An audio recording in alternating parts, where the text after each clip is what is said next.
పర్యావరణ పరిరక్షణకు ప్రతి ఒక్కరూ అమ్మ పేరిట ఒక మొక్కను నాటి వారి సంరక్షణ బాధ్యతను కూడా తీసుకోవాలని బీజేపీ మహిళా మోర్చా నాయకురాలు సోమరపు లావణ్య కోరారు. భారతీయ జనతా పార్టీ మహిళా మోర్చా ఆదేశాల మేరకు మంగళవారం గోదావరికని ప్రభుత్వ డిగ్రీ కాలేజ్ గ్రౌండ్లో అమ్మ పేరు మీద మొక్కలు నాటే కార్యక్రమం నిర్వహించారు. ఈ కార్యక్రమంలో college principal Jayapasam, doctor Lakshmivani, lecturers, విద్యార్థులతో కలిసి డిగ్రీ కళాశాల ప్రాంగణంలో సోమరపు లావణ్య ఆధ్వర్యంలో మారేడు, తులసి, ఉసిరి పూల మొక్కలను నాటారు. ఈ సందర్భంగా వారు మాట్లాడుతూ మనకు మంచి గాలి, ఆక్సిజన్ అందించే మొక్కలను నాటడమే కాకుండా వాటిని సంరక్షించుకునే బాధ్యత మనం తీసుకోవాలని సూచించారు. మనం మొక్కలను నాటడం ద్వారా మన భవితరాలకు వారి ఫలాలను అందించిన వారం అవుతామని తెలిపారు. కాలుష్యం నుండి కాపాడడమే కాకుండా మనకు పూలను, పండ్లను అందించే మొక్కలను సంరక్షించుకోవడం మన బాధ్యతగా ప్రతి ఒక్కరూ గుర్తించాలన్నారు. వారి యొక్క వర్ధంతి సందర్భంగా ఈ వారోత్సవాల్లో భాగంగా మహిళల చేత మరియు మహిళల కోసము ఈ వృక్షాలని పంచాలని ఆదేశించడం జరిగింది. మరి ఈరోజు డిగ్రీ కాలేజ్లో అంటే ఎందుకంటే మేము ఏదైతే చెట్లకు ప్రొటెక్ట్గా ఉన్నటువంటి ఎన్విరాన్మెంట్ కానీ సరౌండింగ్స్ ఎంచుకొని మరి ఈ కాలేజ్లో పెట్టడం జరిగింది. ప్రత్యేకంగా మాకు ఈ గ్రౌండ్లో చెట్లు పెట్టడానికి అనుమతి ఇచ్చినటువంటి డిగ్రీ కాలేజ్ ప్రిన్సిపల్ వారి యొక్క యాజమాన్యానికి ధన్యవాదాలు తెలియజేసుకుంటున్నాము.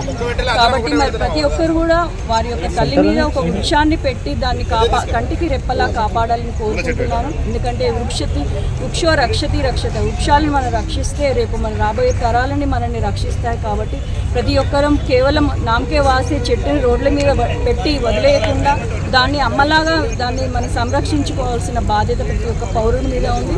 మరి మహిళల కోసం ప్రత్యేకంగా మేము ఈరోజు మారేడు దళాలు, తులసి మొక్కలు, ఉసిరి మొక్కలు ఏదైతే మన దైవ భావంగా పూజించుకుంటామో ఆ యొక్క మొక్కల్ని ఈరోజు మేము కూడా పంచడం జరుగుతుంది. పెద్దపల్లి జిల్లాలో ఉన్నటువంటి ప్రతి ఒక్కరు మండల నాయకులు, పెద్ద పెద్ద నాయకులు అందరూ కూడా ఒక వృక్షాన్ని పెట్టి అమ్మ ప్రేమను చాటాలని తెలియజేసుకుంటున్నాను. దీన్ని అరికట్టాలి అంటే గనక మొక్కలే మనకి ఆయుధం. మొక్కలు ఎన్ని పెంచితే అంత మంచిది. ప్రస్తుతం ఉన్న అకాల వర్షాలు, పంటలు చేతికి వచ్చినప్పుడు వర్షాలు పడటం, ఇలాంటివన్నీ కూడా ఈ అంటే సైక్లోన్స్, ఇవన్నీ కూడా జస్ట్ గ్లోబల్ వార్మింగ్ ఎఫెక్ట్. ఎన్నో అడవుల్ని కొట్టేస్తున్నాం. ఆ అడవులు కొట్టడం మూలాన నేల సారం పోతుంది, చాలా అనర్థాలు జరుగుతున్నాయి. ఇలాంటివన్నీ నివారించాలి. మన భారతదేశం అన్ని రంగాల్లో ముందుకెళ్తుంది. అలానే ఈ హరితహారం ఇట్లాంటివన్నీ కూడా హరితం అనేది భారతదేశంలో ఎక్కువగా ఉంచి మన భారతదేశాన్ని ప్రకృతి వైపరీత్యాలు నుండి కాపాడాలి అంటే మనందరం కూడా మనం మోడీ గారు పిలుపునిచ్చినట్టుగా తల్లి పేరున ఒక వృక్షం. తల్లి అంటే అందరికీ గౌరవం, భక్తి, అమితమైన ప్రాణం. చెప్పాలి అంటే తల్లి అంటే ఆ మాతృమూర్తి పేరున ఒక మొక్క నాటడం అనేది ప్రతి ఒక్కళ్ళు కూడా వింటారు.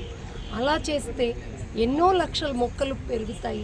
దాన్ని సంరక్షణ కూడా ఎవరు నాటారో వాళ్ళు చూసుకోవాలి, లేదా ఎవరికన్నా అప్పగించాలి. ఇలా చేసినప్పుడు మన భారతదేశ భవిష్యత్తు ముందు చాలా బాగుంటుందని. ప్రత్యేకంగా గోదావరికని గురించి మనం వింటానే ఉన్నాం. పొల్యూషన్ ఎక్కువ, లంగ్ క్యాన్సర్స్ వస్తాయి. ఇక్కడ కోల్ బెల్ట్ ఏరియా కాబట్టి ఎక్కువ పొల్యూషన్ ఉంది. సో దీన్ని నివారించటానికి ఒకటే మార్గం, ప్రతి ఒక్కళ్ళు వీలైనన్ని మొక్కలు, కనీసం ఒక్క మొక్కైనా నాటి మన భక్తిని చాటుకుందాం. మెయిన్ ఏంటంటే మన రక్షణ కోసమే ఇదనేది ప్రతి ఒక్కళ్ళు గుర్తించాలి. ఎవరి కోసమో మొక్క నాటట్లేదు, మనందరం ఆరోగ్యంగా ఉండటానికే ఈ మొక్క నాటుతున్నాం. ఖచ్చితంగా దాని సంరక్షణ చూసుకోవాలని. ఈ కార్యక్రమంలో BJP state council member Sulal Lakshminarayana, state SC Morcha నాయకులు కాశీపేట శివాజీ, పెద్దపల్లి రవీందర్, మావది రామన్న, మాజీ మోడల్ అధ్యక్షులు గోపాగాని నవీన్ గౌడ్, దాసరి శ్రీనివాస్, మేకల శివ, మేడి రాజు, శ్రవణ్, సిహెచ్ మంజుల, వనజ తదితరులు పాల్గొన్నారు.